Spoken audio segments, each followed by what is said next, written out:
Pemirsa, lantas benarkah ada yang menebar bantuan sosial untuk menggendong suara elektoral dan seberapa efektif bansos bisa meraup suara rakyat? Ya, untuk membahasnya kita langsung bergabung bersama pengamat politik Ikrar Nusa Bakti. Prof. Ikrar, selamat pagi. Selamat pagi, Prof. Ikrar. Selamat pagi, Marcel. Selamat pagi, Iqbal. Ya, Prof. Ikrar, tadi kita sudah dengar dan lihat ya foto yang beredar berlogo 02 Bansos yang beredar di masyarakat. Nah, apakah ini semakin menunjukkan bahwa Bansos digunakan sebagai alat kampanye? Ya, tanpa melihat foto itu ya, atau tanpa adanya foto-foto yang beredar itu ya, jelas para menteri ya yang mendukung paslon nomor 2 ya, itu jelas-jelas menggunakan Bansos untuk kepentingan politik kampanye ya. Kenapa demikian? Karena bisa kita lihat aja ya. Kalau kemudian Erlangga Hartarto mengatakan sekarang bahwa Bansos itu dari negara dan sebagainya, tapi mengapa ketika Bansos itu dibagikan, beliau sendiri dan juga Menteri Perdagangan mengatakan berterima kasih kepada siapa? Presiden Jokowi ya. Dan kemudian siapa nanti yang akan ini ya, hati-hati ya kalau milih ya, nanti ada loh yang tidak ingin melanjutkan Bansos. Kalimat-kalimat itu aja udah menjurus ya bahwa ini memang ada ada unsur-unsur kampanye di situ. Dan buat saya, kalau memang pemerintah tidak menginginkan bahwa Bansos itu digunakan untuk kampanye atau untuk menyudutkan salah satu pasangan calon, hentikan saja dulu ya. Toh masyarakat juga tidak akan terjadi apa-apa ya kalau Bansos itu misalnya diberikan tanggal 15 Februari ya, ketika misalnya pemilu itu sudah berlangsung. Tapi kita melihat ya gelagat bahwa baik itu presiden maupun menteri-menteri yang mendukung, khususnya Erlangga dan Zulkifli Hasan itu jelas-jelas menggenjot bantuan sosial itu kepada masyarakat dimanapun terjadi ya, seperti yang sekarang sedang ditayangkan oleh TV ini ya, ini terjadi. Saya ingin meminta tanggapan soal reaksi dari Habibur Rahman, Prof. Perwakilan dari 02 yang menyatakan bahwa itu sengaja diorkestrasi karena hasil survei sudah lebih dari 50%. Jadi ada pihak-pihak yang tidak suka dengan itu sehingga sengaja diorkestrasi. Ya, kalau Habibur Rahman mengatakan bahwa ya, diorkestrasi dan sekarang katanya hasil survei menyatakan dia sudah di atas 50%, tapi kita harus ingat ya, ketika Pak SBY itu maju kembali menjadi calon presiden ya, beliau sebulan sebelumnya itu angkanya sudah sekitar 70% lebih ya.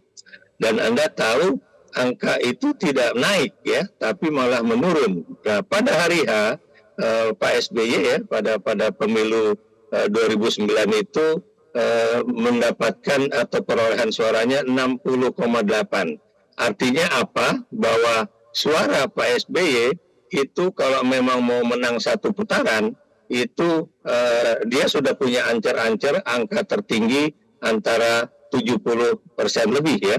Tapi kalau Habibur Rahman mengatakan bahwa ini angkanya Pak Prabowo sudah di atas 50%, di atasnya itu berapa? Karena penurunan perolehan suara pada hari H itu bisa lebih turun lagi ya. Dan Anda tahu ya bahwa apa yang dilakukan oleh pemerintah, apa yang dilakukan oleh presiden, dan juga apa yang dilakukan oleh para menteri dengan Bansos ini untuk menggenjot elektabilitas dari pasangan calon yang didukung oleh presiden, itu jelas-jelas akan menimbulkan kesadaran masyarakat yang semakin tinggi apa maksudnya dari Bansos itu. Saya beri contoh misalnya ya, bantuan Bansos yang dilakukan di depan istana, apakah itu sesuai dengan etika yang ada ya, dan Bansos itu mengena kepada sasaran atau tidak ya. Mengapa juga Bu Tri Risma hari ini juga diam aja? Harusnya Bu Menteri Sosial juga bicara gitu kan, jangan kemudian diam saja. Aturan Bansos itu bagaimana gitu kan, apakah kemudian presiden boleh langsung bagi-bagi Bansos, dan Bansosnya itu macam-macam loh ya. Seperti saya katakan di Jawa Tengah dia membagikan Bansos Puso ya, jadi kepada kelompok tani, ada yang dapat 122 juta, ada yang dapat 200 juta ya, dan kemudian juga kepada masyarakat ada yang mendapatkan 10 kilogram beras, ditambah juga sembako yang lain, ditambah BLT. Itu kan benar-benar membabi buta ya, benar-benar jor-joran ya. Dan kalau memang presiden juga boleh kampanye, kepada siapa dia mendukung ya. Dan aturan kampanye itu kan juga ada, bukan cuma dia apa istilahnya itu harus cuti di luar tanggungan negara, tapi juga apakah misalnya kampanye presiden itu untuk partai mana, untuk siapa, apakah calon presiden yang memiliki unsur keluarga ya, keluarga batik ya, keluarga terdekat, itu juga presiden boleh kampanye. Ini aturan-aturan pemilu yang harusnya juga diatur kembali. Jangan kemudian kita menganggap ini adalah persoalan-persoalan remeh ya. Dan memang dulu tidak pernah terjadi seperti ini karena memang tidak ada presiden yang mengajukan anaknya menjadi calon wakil presiden atau calon presiden ya. Tapi ini bisa mencederai demokrasi dan juga dipertanyakan ya Prof secara etika ya. Udah pasti ya, karena memang pemilu 2024 ini ya untuk satu pasangan calon memang penuh dengan persoalan etika, baik etika untuk pengajuan sang anak ya, ataupun etika lain dalam kaitannya dengan bantuan bansos. Anda bisa bayangkan ya, ini beras ini disiapkan oleh Bulog itu untuk cadangan beras nasional. Ya ingat, untuk cadangan beras nasional ya. Dan itu nilai impornya itu nggak kira-kira tuh triliunan rupiah ya. Kalau kemudian sekarang dibagi-bagi dengan membabi buta pada saat pemilu ya, terserah Habibur Rahman ngomong saya pertanyaannya kemudian Prof, ini kita akan berbicara soal survei ya Prof ya, pada pelaksanaan pada proses kampanye pemilu saat ini begitu. Akhir-akhir ini terkait bansos juga lembaga survei misalnya dari Indopol ini melihat ada anomali hasilnya karena ada masyarakat yang takut atau merasa terintimidasi kalau bansosnya ini akan di-stop karena tidak memilih pasangan calon tertentu. Bagaimana Anda melihat ini Prof sampai bansos ini bisa menyandra pilihan dari independensi masyarakat sendiri, bagaimana Prof? Ya itu tadi ya, pertama ya, itu jelas Zulhas maupun Erlangga itu menggunakan kalimat-kalimat itu ya. Anda ingat ya, kalau Anda milih partai ini bansos akan lanjut gitu kan, baik dengan cara-cara yang saya ucapkan tadi atau dengan cara-cara yang lain ya.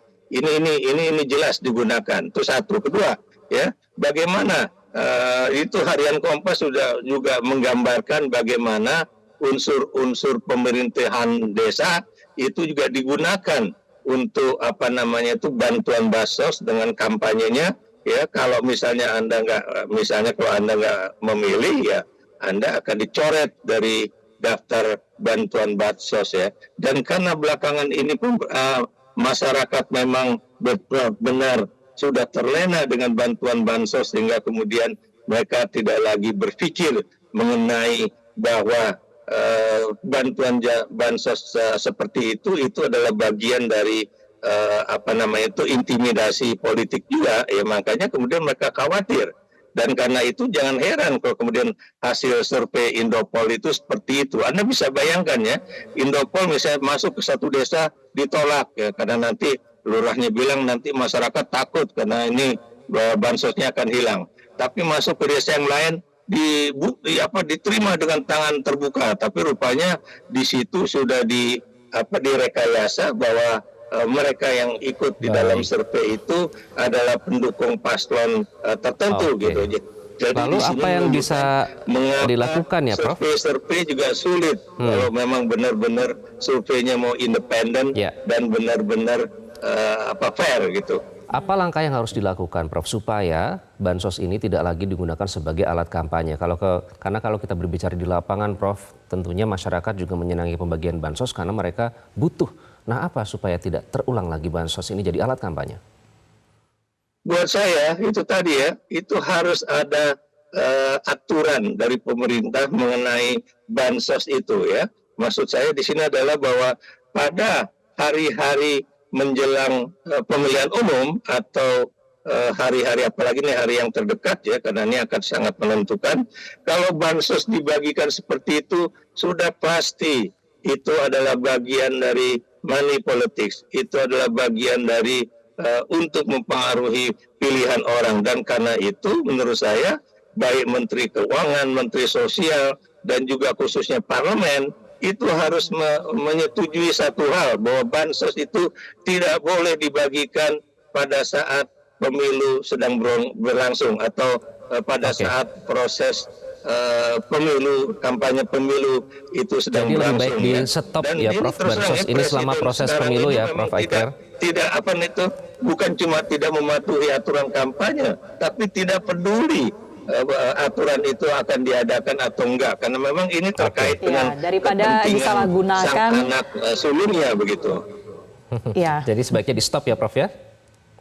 Buat saya iya stop, apalagi ini udah tinggal, ini sekarang udah tanggal berapa, tinggal 2 minggu lebih sedikit ya, dan ini sangat terus terang berbahaya bagi masa depan demokrasi kita kalau kemudian rakyat itu dibagi-bagi bansos itu pada saat hari-hari terakhir menjelang pemilihan umum. Tentunya dia akan berpengaruh ya dengan pilihan mereka, karena itu mereka berpandangan bahwa wah ini pemerintahan sekarang ini sangat baik pada kita dan bagi-bagi bansosnya bukan main besarnya. Dan kemudian mereka pasti akan berpikiran bahwa ya udah kita pilih aja pemerintahan ini, pemerintahan yang disebut siapa yang akan menjadi pelanjut dari pemerintahan ini. Itu kan buat saya tidak fair ya. Dan kasih, ini Prof. Ikrar. terus terang ya, dimanapun di dunia ini hampir-hampir tidak pernah terjadi dalam suatu negara yang benar-benar kita sedang membangun ya, dan juga pada suatu negara yang demokrasinya itu akan kita perbaiki menuju demokrasi yang substansial. Kita nantikan ya Prof ya. Ini Kita nantikan bagaimana tindak lanjut dari pemerintah saat ini tentunya ya untuk bisa melihat bansos ini jangan sampai disalahgunakan untuk kepentingan politik. Terima kasih banyak Prof. Ikrar Nusa Bakti telah bergabung bersama kami di Metro Pagi Prime Time. Jelajahi cara baru mendapatkan informasi. Download Metro TV Extend sekarang.